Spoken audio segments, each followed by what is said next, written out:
दोस्तों, आप चाहे कुछ भी कर लो, मगर अपने कर्मों के फल से आप कभी भी भाग नहीं सकते। आखिर में हमारा कर्म ही है जो हमें मरने के बाद ये तय करता है कि हम आखिर में किधर जाए, स्वर्गलोक या फिर नरकलोक। दोस्तों, आज की वीडियो में मैं आप लोगों के लिए एक ऐसी वेश्या के बारे में कहानी लेकर आया हूँ जो अपने कर्म की वजह से स्वयं यमराज को भी अपने सामने झुकने पर विवश कर दिया। नमस्कार दोस्तों, मैं हूँ संतोष और आप लोग देख रहे हैं हमारा यूट्यूब चैनल बजरंगी स्टोरीलैंड।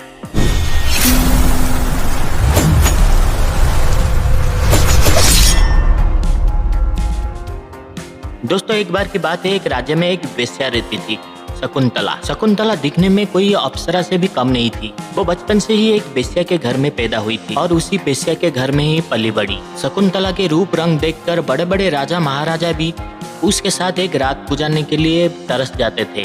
उसी वेश्यालय के पास में भगवान श्री राम का एक मंदिर था। उसी मंदिर में एक ब्राह्मण रहता था जो बचपन से ही भगवान श्री राम का पूजा करते आ रहा था। कुछ दिनों के बाद शकुंतला की अचानक तबीयत खराब हो गई, जिसके कारण उसके शरीर में बहुत ज्यादा पीड़ा होने लगा। शकुंतला का इस तरह का कष्ट यमराज को देखा नहीं गया। एक दिन यमराज ने अपने चित्रगुप्त को कहने लगे, चित्रगुप्त, जरा शकुंतला का आयु देखकर मुझे बताओ, वो और कितना दिन तकलीफ में रहेगी। चित्रगुप्त ने यमराज का बात सुनते ही बोलने लगा, ठीक है महाराज, अभी का भी मैं देख रहा हूँ। चित्रगुप्त ने जैसे ही शकुंतला का आयु देखा तो यमराज को वो कहने लगा, महाराज, अभी वो सिर्फ 2 दिन का मेहमान है। 2 दिन के बाद उसका आयु रेखा खत्म हो जाता है। मगर सबसे मजे की बात ये था कि उसी 2 दिन के बाद राम मंदिर का जो पुजारी था उसका भी आयु रेखा समाप्त होने वाला था और अचानक उस ब्राह्मण का भी तबीयत खराब होने लगा।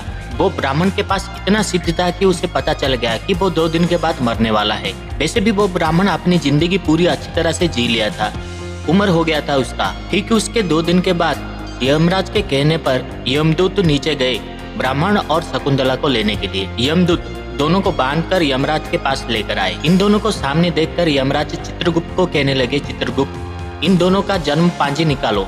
इन दोनों में आखिर कौन स्वर्गलोक में जाएगा और कौन नरकलोक में। यमराज के कहने पर चित्रगुप्त दोनों की पांजी निकाले और दोनों के हिसाब किताब करने लगे। दोनों के पाप और पुण्य का हिसाब करने के बाद ये डिसाइड हो गया कि कौन स्वर्ग जाएगा और कौन नर्क। उन दोनों को लेकर जाने के लिए यमराज ने 2 टीम बनाए, एक ब्राह्मण को लेकर जाने के लिए और एक शकुंतला को लेकर जाने के लिए। यमराज की दोनों ही टीम ब्राह्मण और शकुंतला को लेकर अलग अलग दिशा में चले गए। कुछ ही दूर जाने के बाद ब्राह्मण ने देखा कि उसे यमदूत नरकलोक पे चले गए थे लेकर। जैसे ही ब्राह्मण ने देखा कि यमदूत उसे नरकलोक लेकर गए हैं, उसने वहीं पर रुक गया और बोलने लगा, तुम लोग पागल हो गए हो क्या? लगता है तुमसे कोई गलती हो गया है।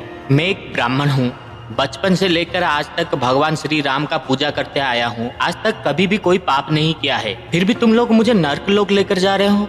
वो शकुंतला एक वेश्या है, वो बचपन से लेकर आज तक सिर्फ पाप ही पाप किया है। उसे नरकलोक लेकर आओ। उसे नरकलोक लेकर आने के बजाय उसे स्वर्गलोक लेकर जा रहे हो और मुझे नरकलोक। लगता है आप लोगों से जरूर कोई मिस्टेक हो गया है, हम दोनों में अदला बदली हो गया है। आप लोग ऐसा करो, एक बार जाकर यमराज से कंफर्म करके आओ किसको स्वर्ग लेकर जाना है और किसको नर्क। ब्राह्मण के इस तरह का बातें सुनने के बाद यमदूत थोड़ा सा कंफ्यूज हो गए। सच में पंडित का बात सच है, लगता है हमसे कोई मिस्टेक हो गया है। पंडित के हिसाब से वो तो स्वर्गलोक जाना चाहिए और वेश्या को नर्क। यमदूत बहुत ही कंफ्यूज हो गए थे, इसलिए उन्होंने एक बार फिर से यमराज के साथ जाकर बातचीत करने के लिए सोचने लगे। उन्होंने मिलकर पंडित को लेकर यमराज के पास चले गए। यमराज ने जैसे ही देखा कि पंडित को लेकर यमदूत वापस आ रहे हैं, यमराज गुस्से से बोलने लगे, यमदूत को, तुम लोग वापस क्यों आए? यमदूत डरते हुए हाथ जोड़कर बोलने लगे, क्षमा महाराज, क्षमा। दरअसल पंडित के मन में संदेह है। उसका मानना है कि उसे स्वर्गलोक जाना चाहिए था, मगर हम लोग उसे नरकलोक लेकर जा रहे थे, इसलिए थोड़ा सा हम लोग कंफ्यूज हो गए। अगर आप फिर से एक बार देखकर हमें बता देते तो हम ब्राह्मण को उधर लेकर चले जाएंगे। यमदूत की इस तरह का बातें सुनने के बाद यमराज बोलने लगे, आज तक मुझसे कोई गलती नहीं हुआ है, फिर भी तुम लोगों के लिए एक बार मैं चेक जरूर कर देता हूँ। ये बोलने के बाद यमराज चित्रगुप्त को बुलाकर फिर से ब्राह्मण का पांजी देखने के लिए बोलने लगे। चित्रगुप्त ने फिर से एक बार चेक किया और बोलने लगा, महाराज, इस ब्राह्मण के कर्म के हिसाब से इसे नरकलोक ही जाना पड़ेगा और शकुंतला के कर्म की वजह से उसे स्वर्गलोक। चित्रगुप्त के मुंह से इस तरह का बातें सुनने के बाद वो ब्राह्मण बहुत ही गुस्से में आकर बोलने लगा, आखिर कैसे? मैं पैदाइशी एक ब्राह्मण हूँ, बचपन से आज तक कोई भी कर्म में बुरा नहीं किया है और शकुंतला वो पैदाइशी वेश्या है, उसे स्वर्गलोक भेज रहे हो। ब्राह्मण के मुंह से इस तरह का बातें सुनने के बाद यमराज उसे कहने लगे, हे ब्राह्मण, भले ही तुम पैदाइशी ब्राह्मण हो, मगर तुमने जो कर्म किया है वो किसी वेश्या से कम नहीं है। भले ही तुम पूजा पाठ करते थे, मगर तुम्हारा मन जो था दूसरे लोगों को वेश्यालय जाते हुए देखकर ये सोचता था कि असली जिंदगी इन लोगों का है, इतना मजा करते हैं। और तुम मन ही मन कहते थे, हे भगवान, मुझे ब्राह्मण जिंदगी क्यों दी आपने? अगर मुझे इन लोगों की तरह जिंदगी देते तो मैं भी दूसरे लोगों की तरह बहुत ही मजा कर पाता।